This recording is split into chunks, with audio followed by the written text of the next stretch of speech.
So yeah, I would like to open the discussion here in the audience and to those in the chat. Are there any questions about these three very interesting presentations? Who dares to start? They say good morning in the chat. I'll be happy to pass that along. Does anyone have a question? Mr. Margaret doesn't dare. Come on, jump in. Yeah, I have a question, first of all, for Ingrid about the first lecture. In addition to the whole call for a certain rethinking, this not only presented that you should do that, but it is simply important and fundamental. It's necessary to rethink towards repairing and prevention. My question here would be, what do you think would be the most important starting point? Is it education? Do we have to start in universities already? Are structures even set up for this? Do we have to restructure, or do we have to question basic principles? And where's the most favorable point to apply to get there, to start? Just speak in the microphone. There it goes. We have to start everywhere. We have to learn, maybe both in the education and practice.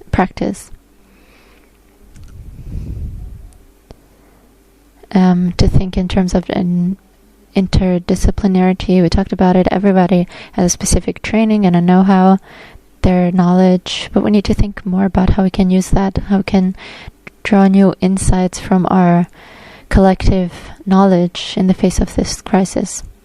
I also firmly believe that historical knowledge is important for this, and that doesn't mean we have to rewrite the historical documents, but perhaps we have to add new ones. I've spent quite a long time on the history of historic preservation and the authoritative texts. If you look at them again, you will see that there is a lot of knowledge in them. It's still important for us today. But the situation in which we're thinking about repair today differs significantly from the 1970s, when we could already see the beginnings of the climate crisis. But we do have it now, and to that extent, we have a different need and different starting points. We don't have much time left. Thank you very much for the answer. I have a question here from the chat. I'll take the other microphone. Can someone pass it directly to Mr. Roda, because he is directly addressed? I don't see exactly who the question is coming from, but does the loss of trees and the possible end of climate sustainability of trees lead us away from one-to-one replacement in garden monument preservation? The credo of substance is becoming shaky. That will probably be the case to a certain extent,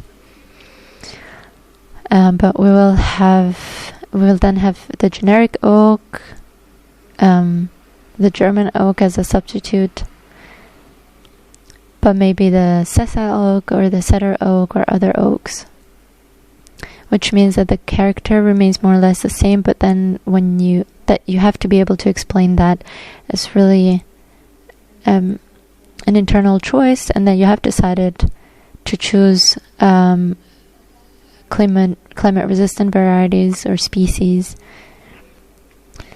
We have taken with boxwood, for example, holly or blueberry. Nobody will notice. Any visitor who thinks it works, but it has other soil requirements and it's also not the same. I would continue on that principle and try and replant the trees that need to be replanted at the site, and of course help them along.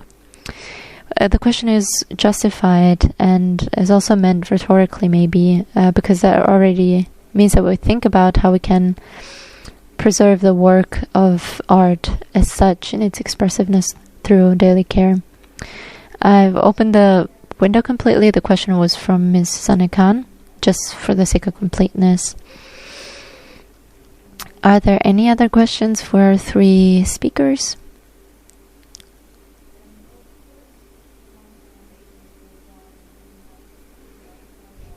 That's a good example of repairing. I think we could discuss in this round if people should not see that, or if you should not convey it, that you say we're in a situation where we have an extreme climate and we cannot keep some historic plants, and you also did describe to us why that is. I think people can and should know that we need to fix the situation, that we're not just dealing with the crisis. That is also an effect of mediation. Now we always come back to the question of, or the topic of communication, of course. If otherwise there are no questions, maybe a contribution to the discussion. I've always seen that the garden historic preservation basically has long pursued and must pursue what we need, perhaps much more in historic preservation, which is this maintenance and care. The garden is basically a living work of art. So do we have to do every year maintenance and care continuously? If the garden waits until something dies, maybe it's too late to act at that point. What we do at the moment in the preservation of historic buildings is we wait until we have damage and we have collected large grants, and then we do a total renovation, which of course interferes with the existing building a lot more than if we were to carry out regular maintenance, maybe not annually, but on a regular basis. So we have a problem, there's a damage, we repair it promptly, and maybe don't wait until the roof is completely through, the beams are completely rotten, and we have to put 60 to 80 million euro into this work. I think that's something we can learn from the concepts from the preservation of historical monuments and gardens as another specialist discipline. My question is just, how do we do that? Above all, this is a question, how do we finance it? At the moment in Germany, our system is designed to write grant applications, get approved sums that have a fixed settlement end date.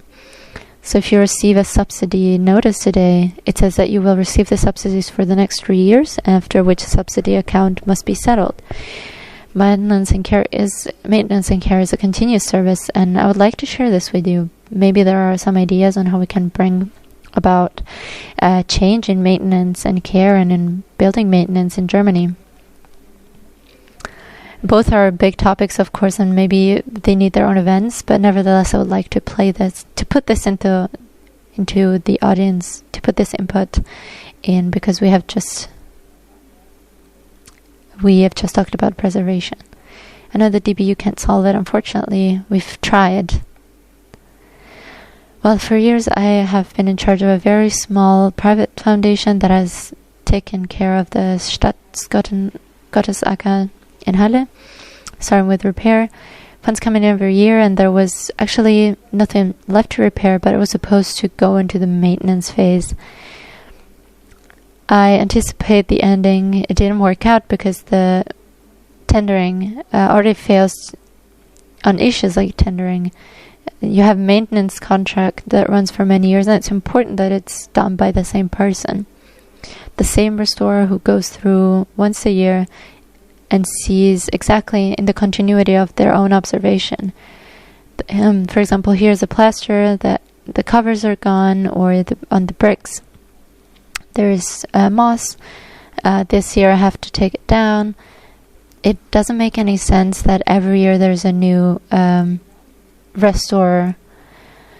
But this form of maintenance did not succeed, so it's not a problem with money, but with the fact that every year someone has to do it, and a different company does it. So it's just a sad example that if you go into this type of care, you you actually create new forms of commissioning, especially when it comes to public money. Do you want to add anything? Yeah, I would like to give it to Tino Maga right away, because I think we have this wonderful example of a monument watch. I think we could also think about the time in all of this, how we make the preservation of monuments and what we all do, maybe with a little more participation, maybe by also involving civic engagement, especially in this area of regular inspections and so on. Not everybody has to be an expert. And I also don't think that if you really provide such regular monitoring, it doesn't have to be expensive. And I think there are quite positive experiences here, right? I can only say that ICOMOS Germany has a special feature in comparison to the national committees of ICOMOS, which carry out preventive monitoring, which is the regularly visit of monument sites. So monitors, who are actually usually two people, go and see what the condition of these sites is, and enter into discussions about future changes. They continuously look and monitor and control the sites and develop the sites, and do not intervene only when it is already too late. I think we have had good experience with this. It's actually also a pilot project for ICOMOS in other countries. There's also the idea of introducing exchanges between countries. Of course, it's something that works and makes sense, but it doesn't solve the problem that smaller monuments, which is not World Heritage Site, for example, or churchyard, simply doesn't have the funds for such a project. Other places or other fields have to intervene, maybe politics, so that something like this becomes possible. I think if you monetize that or express it in money, that makes more sense, and over a long period of time it's also cheaper than intervening at a point when it's too late or almost too late. I think that something more can be achieved with such a project, and that I think goes in the direction that you mentioned earlier. Maybe I talk a little bit again. What does this have to do with our meeting? Of course, we're going to see, or we have seen it today, that we have an increase of heavy rain events. And after heavy rain, I actually think to monument owners in the way to go and look at the house and see if the roof is tight, the windows are tight, the gutters are not clogged, whether pipes are working. And that's what we also might need to incentivize. I don't think that's a problem in urban areas, but we have a lot of monuments in rural areas. And if we think of these village churches where hardly anyone still lives, it's quite certain that climate change is a threat to the preservation of monuments in the countryside. Oh, there's still another comment. Please.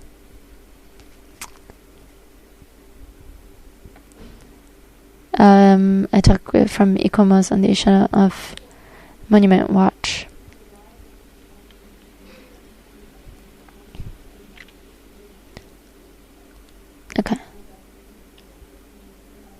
Okay, is it better now? Yeah, okay, so it's quite strongly from different institutions here in Germany, like it's felt strongly from different institutions in Germany. Is this...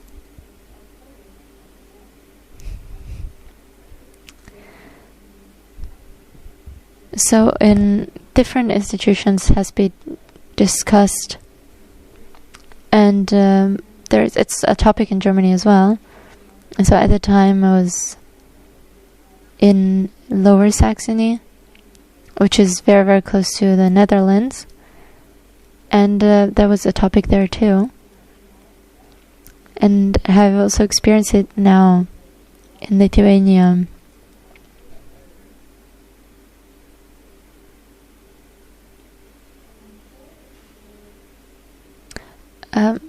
They have not followed the example.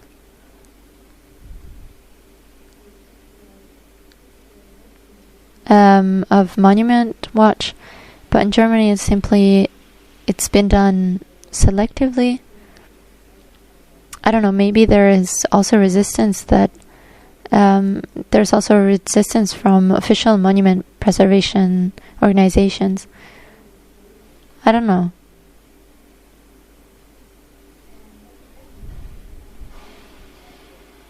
Another contribution? Hello, I work in a lower monument protection authority in Berlin. I have to speak, so I'm going to speak from practical experience, from personal experience. I think for preventive treatment of damage, such as with heavy rain events, etc., there must be a change in thinking among the population.